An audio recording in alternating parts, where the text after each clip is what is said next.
Bonjour. Alors, une vidéo avec un exercice intitulé parallélogramme mobile. On va voir qu'on va s'intéresser au lieu d'un point notamment. Il n'y aura pas que des maths expertes, il y aura aussi un peu de maths spécialité. Dans le descriptif de la vidéo, vous trouverez un énoncé en format PDF ainsi que le corrigé. Et un lien vers mon blog. Vous pouvez trouver divers documents de maths expertes, maths spécialité notamment. Bon, nous aurons l'occasion notamment de revoir les valeurs remarquables de sinus, cosinus. Alors c'est bien utile en maths experte, mais aussi en maths spécialité. Donc voilà, c'est pour ça que je vais vous proposer cet exercice qui est un exercice personnel. L'énoncé, le plan complexe est muni d'un repère orthonormé direct au vecteur U, vecteur V. Il y a une figure tout en bas, n'hésitez pas à aller la voir. Hein. Voilà, le point haut, le vecteur U. Attention, le vecteur U ici, sa longueur c'est 4 carreaux, comme le vecteur V. U et V sont les points définis par vecteur U égale vecteur U, vecteur OV égale V, là il y a une petite erreur. Donc j'ai rectifié. Le point K pour un fixe ZK égale -1. Gamma est le demi-cercle de centraux d'extrémité U et K, passant par le point V. Donc il est représenté sur la figure. P est le point de gamma associé au réel t de 0π. Donc ça veut dire que t est une mesure de l'angle orienté de vecteur OU OP. Ainsi, l'affixe du point P, ZP égale cosinus t plus 6 sinus t. On a vu ça dans le cours. Le point A est le projeté orthogonal du point P sur la droite OU. Le point M est défini par vecteur PM égale vecteur K, vecteur PM égale vecteur K. Ainsi, PKAM est un parogramme. Donc voilà notre parogramme mobile, puisque le point P, lui, il peut se déplacer sur le demi-cercle gamma.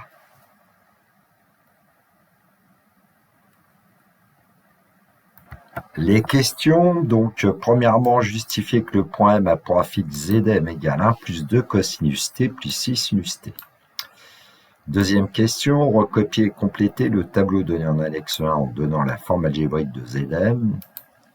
Alors voilà ce tableau, on donne diverses valeurs de t et on doit indiquer la forme algébrique de ZM.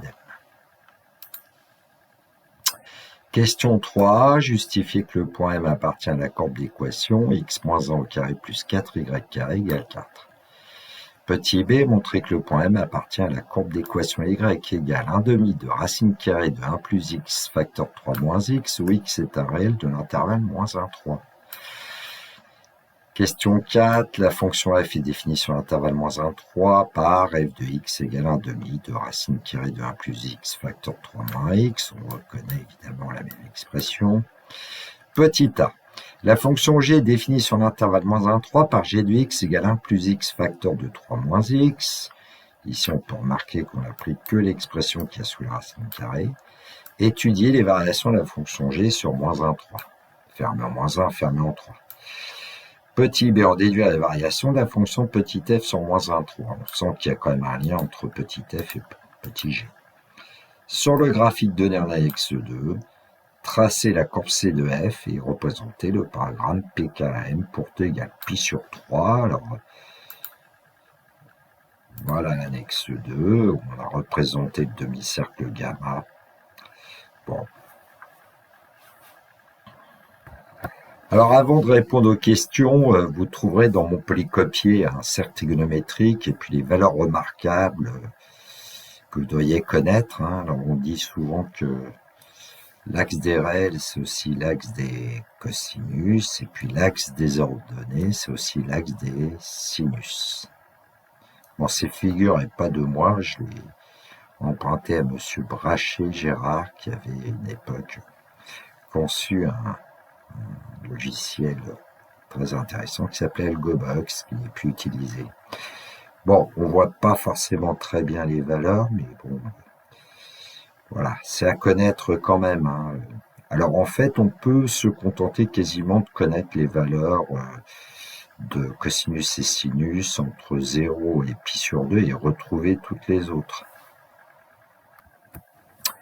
Bon, autrement dit, avec un petit tableau de valeurs avec t prenant les valeurs 0, pi sur 6, pi sur 4, pi sur 3, pi sur 2, alors tout dépend de comment on voit les choses. Moi, je préfère remplir sinus avec 0, sinus 0 c'est 0, sinus pi sur 6, 1/2. En fait, en connaissant sinus pi sur 6 et sinus pi sur 4, quasiment on retrouve tout. Et puis les valeurs que vous avez ici, bah, vous les mettez à l'envers pour obtenir cosinus. Bon, ça marche pas avec n'importe quelle angle, hein, c'est avec cela. J'ai dit 3 ici, c'est n'importe quoi, c'était 2, racine carrée de 2 sur 2.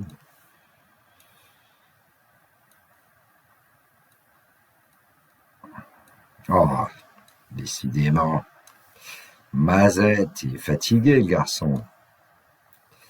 Donc ici 1/2 et ici cosinus pi sur 2, 0.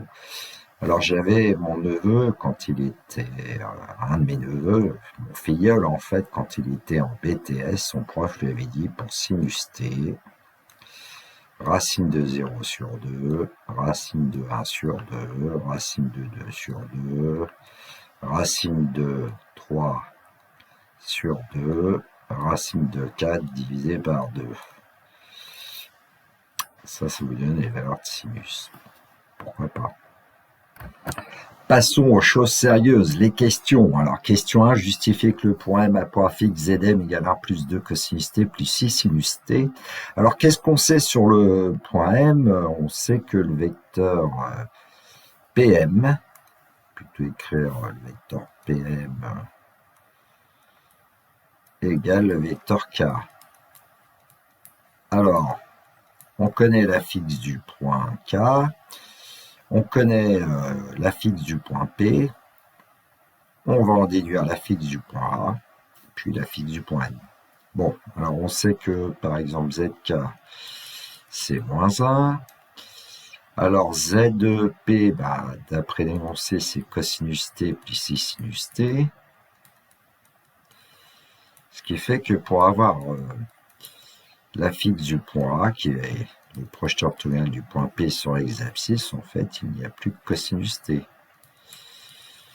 Bon, ben, on sait des choses, hein. Alors, PM égale, vecteur PM égale vecteur K, donc, ben, la fixe du vecteur PM, c'est Zm moins Zp, qui est égal à Za moins Zk.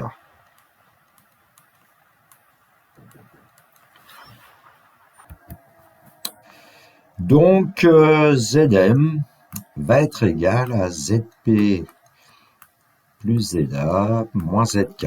Bon, maintenant, on va remplacer en fonction de t. Donc, Zm va être égal à cosinus t plus 6 sinus t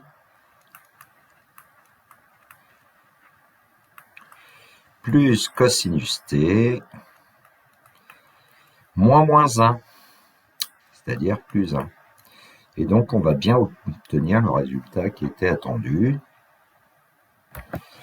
La partie réelle, cosinus t plus 1 va nous donner 1 plus 2 cosinus t et plus i sinus t.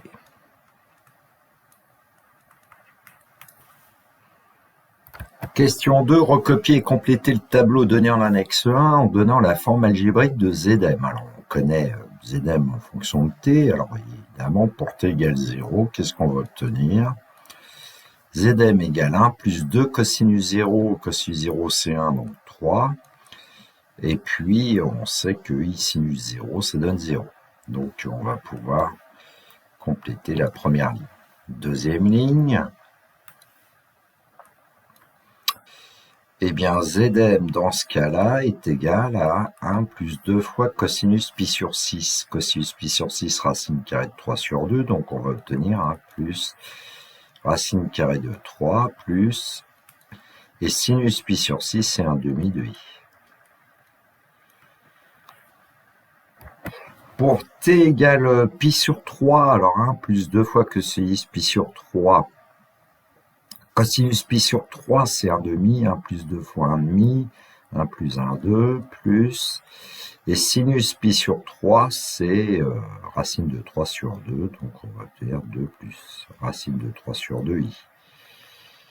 En pi sur 2, bah, Zm égale 1 plus 2 cos pi sur 2. Cos pi sur 2, c'est 0, donc on obtient 1 plus i fois sinus pi sur 2 qui vaut 1 plus i. En 2 pi sur 3, Zm égale... Alors, en 2 pi sur 3, cosinus 2 pi sur 3, c'est moins 1,5, multiplié par 2, moins 1, plus 1, 0. Et puis, sinus 2 pi sur 3, eh bien, c'est racine carrée de 3 sur 2, donc on va obtenir racine carrée de 3 sur 2, i. Un imaginaire pur. Pour 5 pi sur 6, on l'obtient 1 plus 2 cosinus 5 pi sur 6. Cosinus 5 pi sur 6, c'est moins racine carrée de 3 sur 2, donc on va obtenir 1 moins racine carrée de 3. Et puis, sinus 5 pi sur 6, c'est comme sinus pi sur 6, c'est 1 demi de i. Bon, bah ensuite, pour pi, bah, Zm égale 1 plus 2 cos pi. Alors, cosinus pi, c'est moins 1 fois 2, moins 2 plus 1, moins 1. Et puis, c'est tout, puisque sinus pi vaut 0. Là, on obtient un réel. Bon, les valeurs à reporter dans le tableau. Alors, petite remarque, c'est que ça va nous donner des points M qu'on pourra placer éventuellement tout à l'heure sur la courbe qui sera demandée, notamment avec des valeurs approchées pour tracer, mais bon.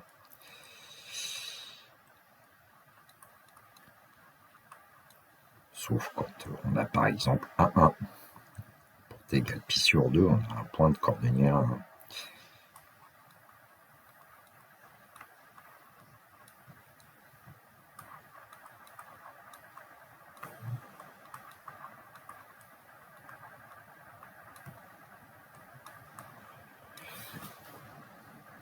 Question 3. Justifier que le point M appartient à la courbe d'équation x moins 1 au carré plus 4y carré égale 4. Alors ici, on va poser Zm égale xm, sa partie réelle, ym, sa partie imaginaire.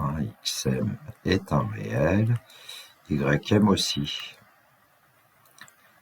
Bon, par identification, évidemment, on peut dire que xm, c'est 1 plus 2 cos t, et puis ym, c'est sinus t. Alors, la question, est-ce que le point M appartient à cette courbe? Alors, ce qu'on va faire, c'est qu'on va calculer xm moins 1 au carré, plus 4ym au carré, et regarder si cette expression est égale à 4. Alors, on va lui donner un nom à cette expression, peu importe. Bon, bah, je ne vais pas lui donner de nom. Alors, xm moins 1 au carré, bah, xm, c'est 1 plus 2 cosinus t, donc ici, on va obtenir 2 cosinus t, le tout au carré, plus 4 fois, bah, ym, c'est sinus t, le tout au carré. Alors, 2 au carré donne 4, cosinus t au carré se note cos carré t, et là, on a plus 4 sinus carré t.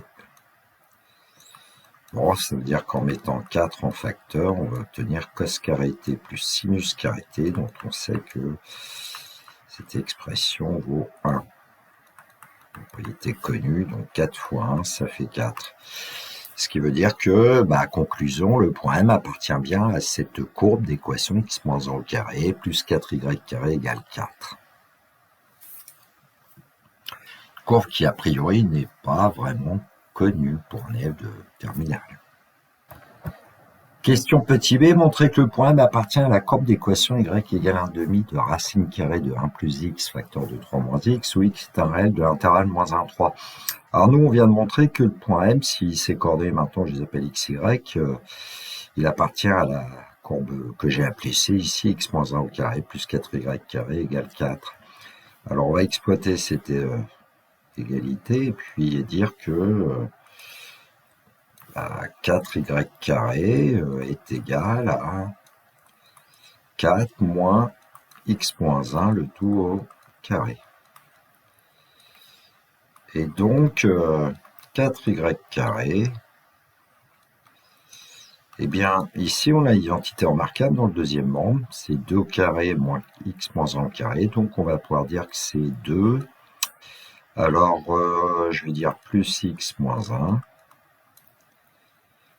Parenthèses ne servent pas ici, et là, 2 moins x moins 1, donc attention, 2 moins x plus 1 si j'enlève les parenthèses.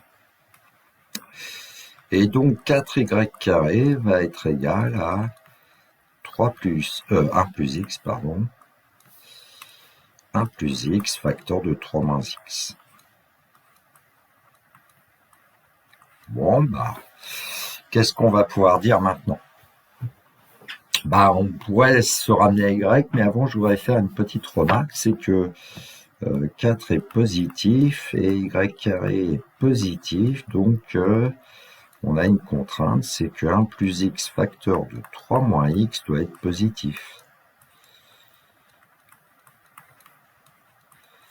Donc, quelles sont les valeurs de x qui vérifient cette inéquation? Bon, on voit bien que x égale moins 1, x égale 3 vont être solutions. Et puis, c'est en fait 1 plus x facteur de 3 moins x, c'est aussi un polynôme du second degré si on développe.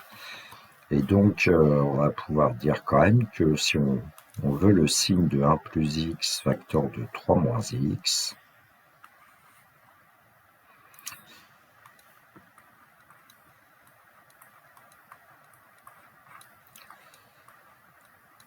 x appartenant à l'intervalle moins l'infini plus infini, le polynôme s'annule en moins 1, il s'annule en 3.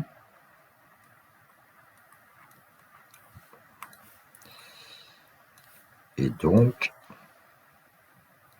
pour obtenir le signe, eh bien, on sait que c'est du signe du coefficient de x carré, sauf entre les racines. Alors, j'aurais peut-être pu le développer, 1 plus x facteur 3 moins x, pour voir qu'on obtenait 3 moins x plus 3x moins x carré. Ce qui fait moins x carré plus 2x plus 3. Donc le coefficient de x carré, c'est moins a. Moins 1. Et donc, c'est du signe de a à l'extérieur des racines, donc moins, moins, et ici plus. Ce qui fait qu'obligatoirement, le nombre x doit appartenir à l'intervalle moins 1, 3, ce qui était dit dans l'énoncé. Et là, on va pouvoir poursuivre le calcul. Donc y carré, ça va être 1 quart de 1 plus x facteur de 3 moins x. Bon, bah maintenant, on va pouvoir dire que y, c'est plus ou moins la racine carrée, mais comme ici, y est positif dans notre exercice, puisque c'est l'ordonnée du point M, et le point M, son ordonnée, c'est sinus t. Sinus t, c'est positif, puisque t appartient à 0π. Et donc, on va obtenir un demi de la racine carrée de 1 plus x facteur de 3 moins x.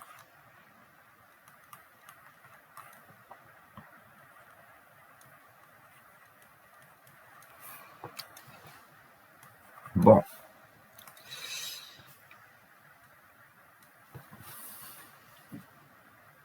Donc, je voulais écrire t appartient à 0π, donc sinus t est positif, donc ym est positif, donc ici, ym c'était y.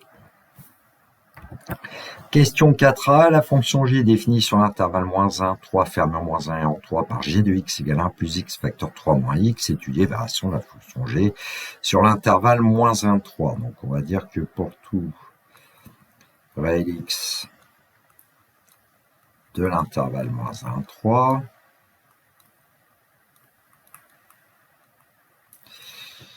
g de x égale 1 plus x facteur 3 moins x. Bon, c'est un produit, alors souvent on développe, comme je l'ai fait tout à l'heure pour calculer les dérivées, là on va utiliser la formule de dérivée qui consiste à dire que la dérivée de u fois v, c'est u'v plus uv'. Et donc, u de x, bah, c'est 1 plus x, la dérivée c'est 1, multiplié par 3 moins x, plus 1 plus x, multiplié par la dérivée de 3 moins x, qui est moins 1. Bon, je n'ai pas écrit u de x, v de x, je vous laisse le faire. Donc, g' de x égale 3 moins x, moins 1, moins x. Donc, g' de x, ça va être 4 moins 2, moins 2x. C'est-à-dire 2 facteurs de 1 moins x, si on préfère.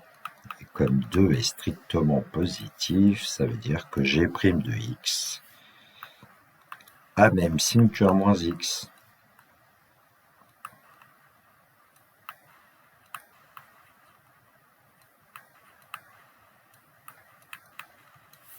Donc g' de x, quand est-ce qu'il est strictement positif? C'est vrai, c'est seulement si 1 moins x est plus grand que 0, c'est-à-dire x plus petit que 1. Et donc sur l'intervalle moins 1, 3, bah, le nombre 1 lui appartient. Donc on va connaître le signe de g' en déduire la variation de g dans un tableau de variation. Alors vu ce qui précède, bah, on va obtenir que g' est strictement positif sur l'intervalle moins 1, fermé en moins 1, ouvert en 1, puisque g' vaut 0, et puis g' est strictement négatif sur l'intervalle 1, 3, ouvert en 1, fermé en 3. Ainsi, on a les variations. Voilà. Qu'est-ce que j'ai fait? Bêtise. Donc la fonction g est strictement croissante sur l'intervalle moins 1, puis strictement décroissante sur l'intervalle 1, 3.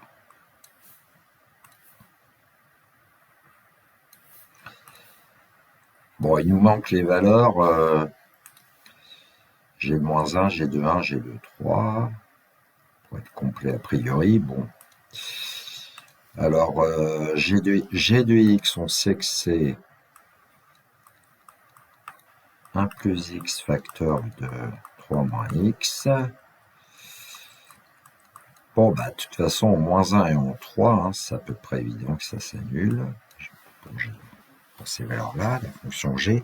Bon, c'est surtout g de 1. Bon, bah, g de 1, 1 plus 1, ça fait 2. Et puis ici, on obtient 2, donc on va obtenir 4. Donc, on a le tableau de variation complet de la fonction g. Question B, on déduit la variation de la fonction f sur intervalle moins 1, 3. Alors, dans l'énoncé, on sait que f de x est un demi de racine carrée de 1 plus x facteur 3 moins x. G de x, 1 plus x facteur 3 moins x. Donc, on voit qu'il doit y avoir un lien. Alors, on va essayer de voir un peu comment on peut procéder. Par exemple, bah, on peut écrire peut-être 2f de x, qui est donc la racine carrée de 1 plus x facteur de 3 moins x. Donc en passant au carré, on va obtenir 4f carré de x qui va être égal à 1 plus x facteur de 3 moins x. Et donc 4f de carré de x est égal à, f de x au carré, est égal à g de x. Bon, bah voilà, on voit un lien. Alors, ça veut dire que bah, comme 4 est positif, f carré a les mêmes variations que g, et comme la fonction f elle est positive elle-même, elle a les mêmes variations que son carré f. On va rédiger. Donc j'ai écrit que f carré c'était un quart de g, peut-être que c'est plus clair comme ça, un carré positif, donc f carré a les mêmes variations que g sur l'intervalle donné. Moins 1, 3.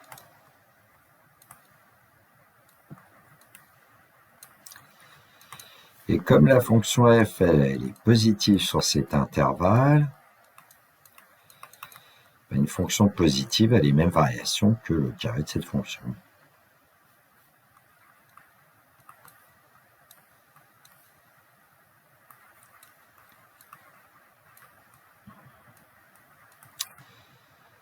Bon, c'était une astuce pour ne pas avoir à étudier les variations de f. parce que comme la fonction f contient une racine carrée, il peut y avoir des problèmes puisque la fonction racine carrée notamment n'est pas dérivable en 0. Bon, finalement, le bilan, c'est que f a les mêmes variations que g.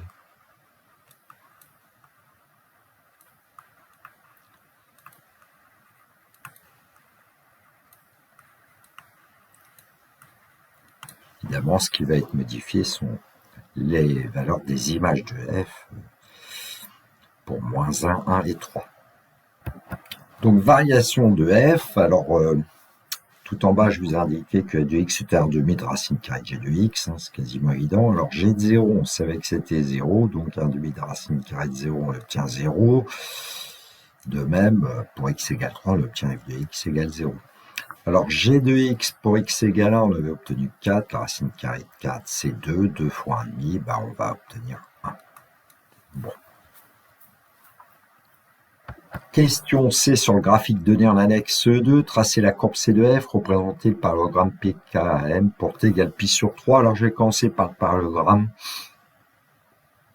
Et donc, quand t vaut pi sur 3, c'est-à-dire que le point P qui est situé sur le demi-cercle gamma, il a pour abscisse en fait 1,5. Et donc en traçant, si on trace la droite d'équation x égale 1,5, elle va couper en fait gamma en ce fameux point P. On a indiqué en bleu, bon, en vert, peu importe. Donc on a le point P ici.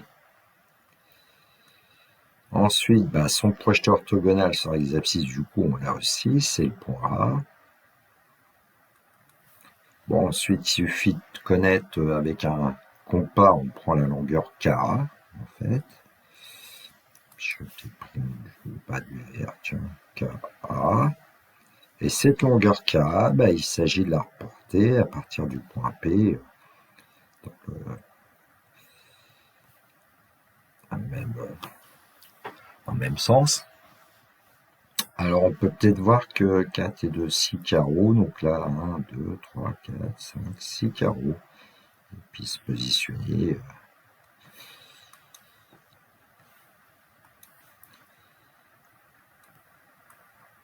Et voilà le point M qui est tracé. Voilà, et puis on retrouve évidemment que PKM c'est un parallélogramme. Hein. Bon, on peut faire tout ça à la règle au compas. Bon, là, j'ai pas de compas, évidemment. Bon, donc ça, c'est un point M déjà qui appartient à la courbe de f. Alors, pour tracer la courbe de f, on peut faire un tableau de valeurs, hein, connaissant la fonction f. On peut aussi placer déjà quelques points M à partir du tableau que nous avions construit dans l'annexe 1. Alors, c'est le moment d'utiliser notamment une calculatrice. Alors, à l'écran, une TI. On va commencer par retrouver en fait quasiment la fixe du point M, mais il faut choisir ce qu'on appelle un mode paramétrique ici. Donc dans mode, au lieu de fonction, on va utiliser le mode paramétrique. Qu'est-ce que c'est que ce mode paramétrique? Pour ceux qui ne connaîtraient pas. Eh bien, quand on va aller dans les de x, on voit qu'on nous propose x 1 t, y 1 t. En fait, il s'agit d'écrire, pour x 1 t, c'est la partie réelle de zm, et y 1 t, ici, c'est la partie imaginaire de zm. Alors, on avait trouvé 1 plus 2 cosinus t pour x de m. Alors, cosinus t, les cosinus, c'est pas la calculette que j'utilise habituellement.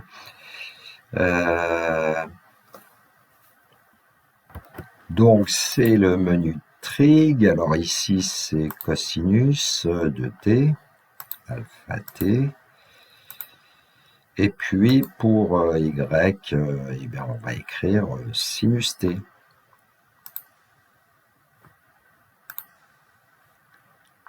Alors, il faut faire juste un petit peu attention à ce que la calculatrice soit bien en mode radian. Donc ça, on va le vérifier. On va quitter. Alors, est-ce qu'elle est bien en en radian, oui, quatrième ligne radian. Bon, maintenant on va créer un tableau de valeurs. Donc DevTab tout en haut sur TI. Début de table, on va dire qu'on commence à 0 plutôt. Ensuite, 0. Eh bien, le pas de la table, alors nous, on avait donné quelques valeurs de t. Bon, moi, je conseille souvent aux élèves de prendre pi sur 12, parce qu'en prenant pi sur 12, 15 degrés, en fait, pi sur 12, radians, eh bien, on va obtenir 30 degrés, 45 degrés, etc. Bon. Et puis ensuite, on utilise une table qui est située tout en haut à droite, au-dessus de graphe. Et ainsi, on a des coordonnées. 3, 0, et bien on avait trouvé Zm égale 3 pour t égale 0. Alors attention, il faut setter de 2 pas là. Pour obtenir, pour t égale pi sur 6, on avait trouvé 1 plus racine carrée de 3 plus 1 demi de i, 2,7321, c'est une valeur rapprochée de 1 plus racine carrée de 3. Alors évidemment, pour placer ces points-là sur le graphique, on prend des valeurs rapprochées. Bon, pour x égale 2, on va obtenir y environ 0,866. Bon, c'est pas toujours simple. Bon, on va quand même aller chercher l'expression de f en mode fonction. Donc on change le mode, au lieu de paramétrique, on va prendre fonction. Et là, dans f de x, on va voir que on retrouve un mode fonction. Alors, notre fonction, c'était 1 demi multiplié par la racine carrée de 1 plus x facteur de 3 moins x. Sortir. Alors, début de table ici, on travaille sur l'intervalle moins 1, 3, donc on va placer moins 1, et puis on va y aller par un pas de 0,25, je pense que ça sera largement suffisant. On crée une table. Voilà, donc voilà, pour vous fassiez le graphique, il y a un certain nombre de valeurs. Mais on ne fait plus construire à la main des courbes aux élèves, je trouve ça un petit peu dommage. Moi, je le faisais toujours un peu de temps en temps. Il est méchant. Bon, alors avec la calculatrice, on peut régler la fenêtre. Du coup, j'ai pas fait attention assez aux valeurs de la table, mais voilà, entre moins 1 et 3 pour x, et puis pour les valeurs de y, on a l'impression que c'est entre 0 et 1. Donc allons-y, fenêtre, donc moins 1,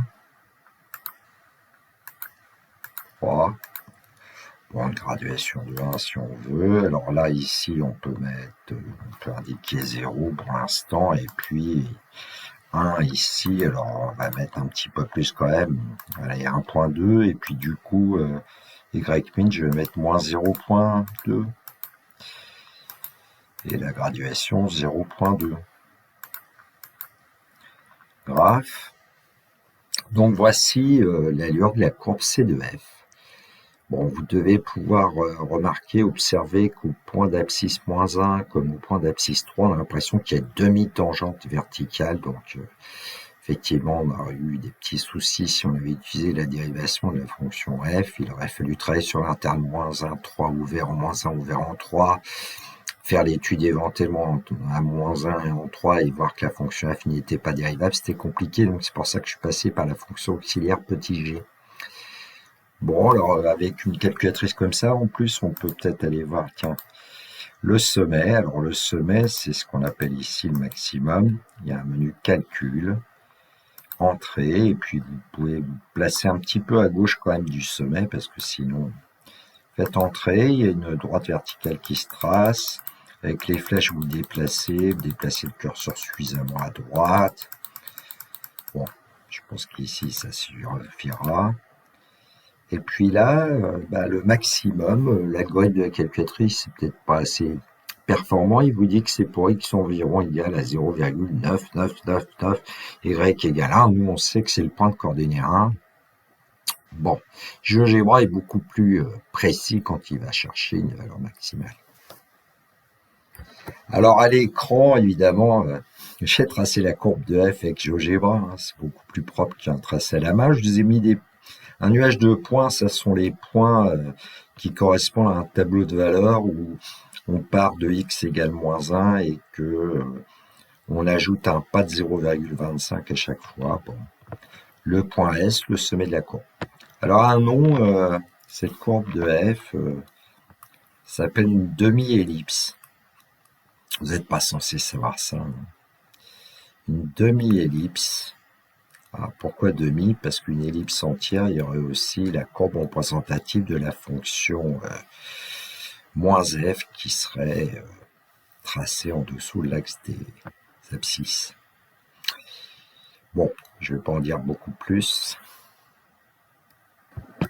Alors à l'écran, le logiciel GeoGebra, et puis on va tracer la fameuse courbe que j'avais appelée C tout à l'heure, qui a pour équation x moins 1 au carré. Alors j'avais appelé C, je vais l'appeler C.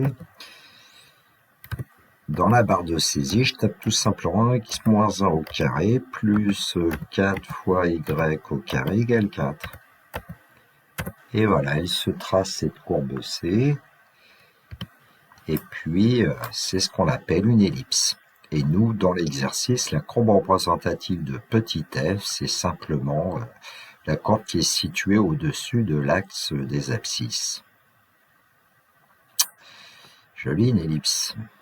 On peut penser au contour d'un ballon de rugby, moi qui suis fan de rugby, et des All Blacks de Nouvelle-Zélande. Alors, je voudrais quand même vous faire un petit complément.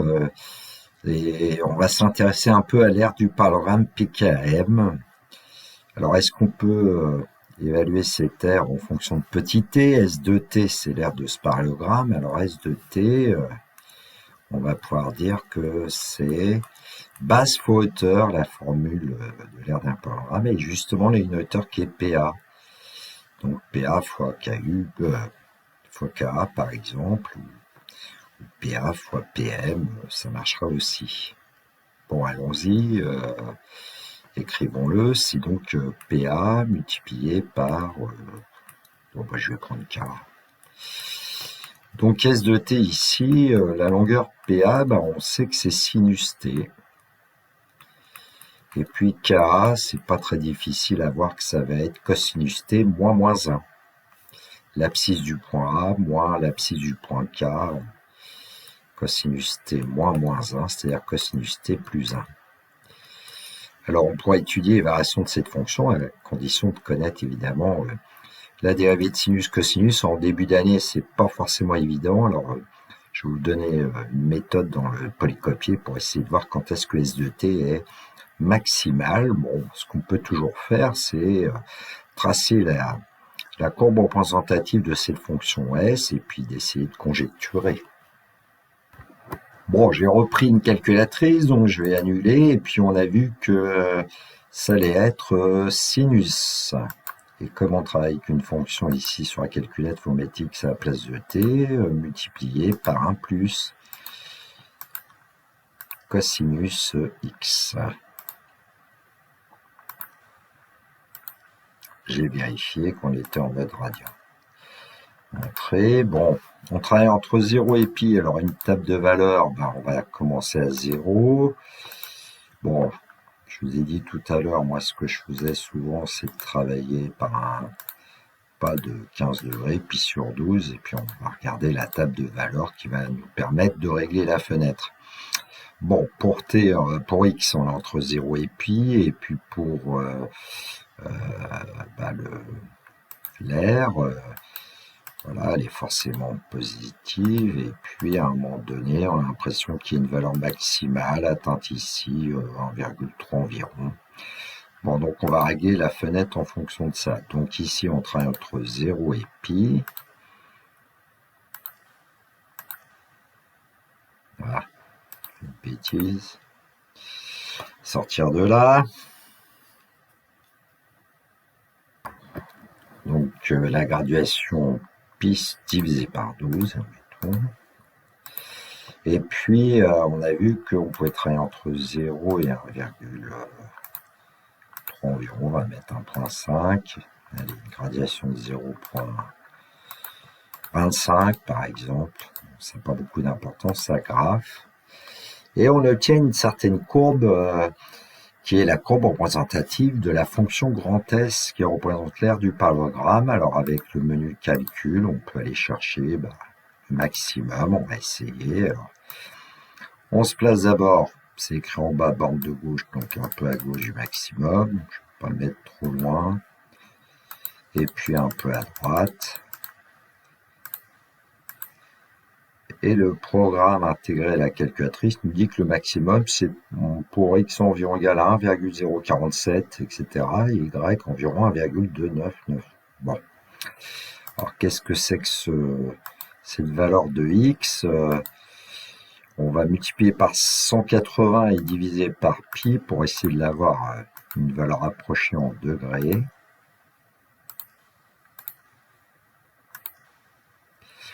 Ah, c'est un nombre qui n'est pas très loin de 60 degrés. Et en fait, c'est en pi sur 3 que l'air est maximal.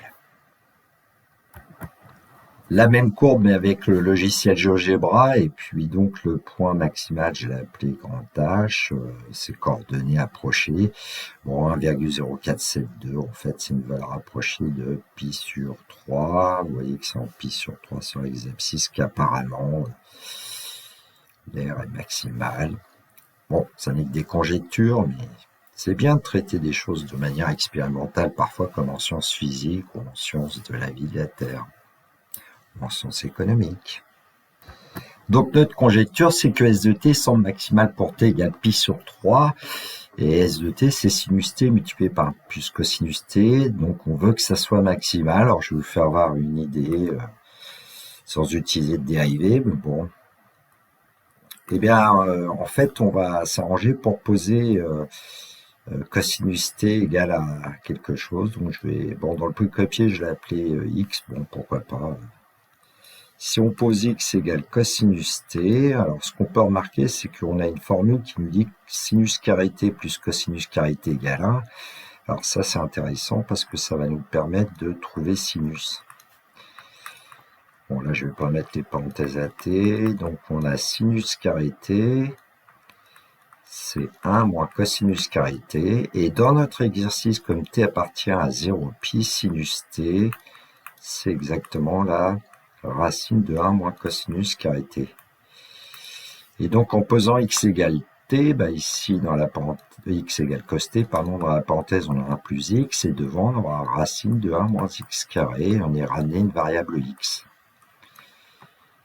Alors, comme t appartient à 0 pi, cosinus t appartient à l'intervalle moins 1, 1.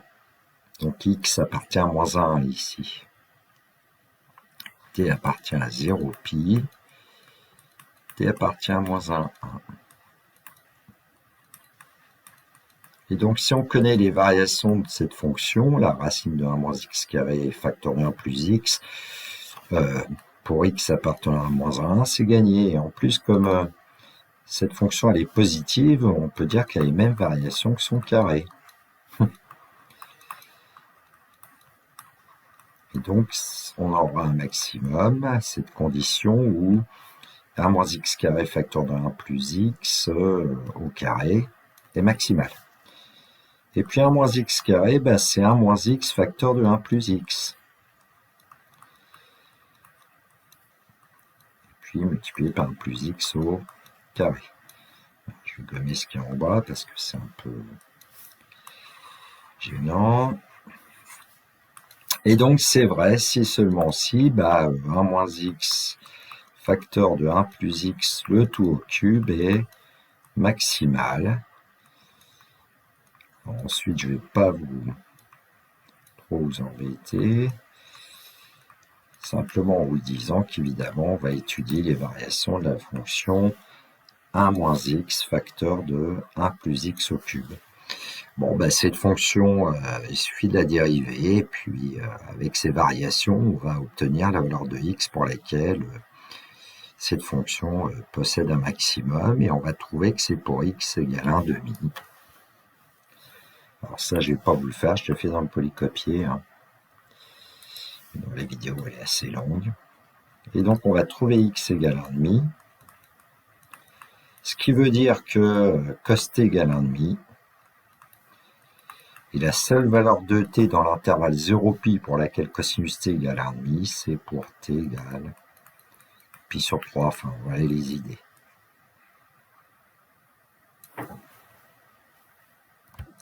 Donc à l'écran, sur la calculatrice, j'ai indiqué cette fameuse fonction. Alors avec une table de valeurs, on a vu que petit x pouvait varier entre -1 et 1. Donc début de table, on va indiquer -1 et puis par pas de 0. Allez, je vais mettre 1 seulement, la table. Et donc, on regarde les valeurs de y1 là et on essaye de voir pour quelle valeur de x y1 semble maximale. Ça va être pour 1/2. Voilà. Bon, on peut tracer la courbe. Hein. Alors, fenêtre, évidemment, il faut la changer par rapport à tout à l'heure. -1, 1. La graduation, on peut peut-être y aller par pas de 0,25. Et puis ici, je ne sais plus, alors je vais mettre 2 parce que je me souviens plus très bien de ce qu'on avait obtenu. Graphe. Voilà, et donc on obtient la courbe représentative de cette fonction, et puis maximum, on peut toujours le conjecturer. Hein. Normalement, c'est en 1/2, entrée. On se déplace pour se rapprocher du sommet de la courbe, suffisamment. Entrée.